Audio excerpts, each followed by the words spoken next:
The Leader of the Opposition leads the party with the largest number of seats in the Legislative Assembly after the government. He or she is also a Shadow Minister and sits here on the Opposition front bench.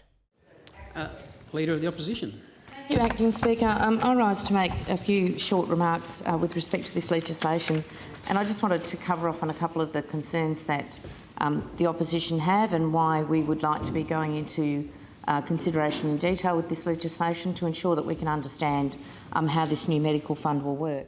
In question time, more formally called questions without notice, the Speaker will usually offer the first question to the Leader of the Opposition. The question is to the Premier. Premier, you must admit that your government is failing to meet the community's expectations on a range of law and order issues. Given this, what actions will you be immediately undertaking to rectify this unacceptable situation? The Leader of the Opposition will also play a major role in debates in the House.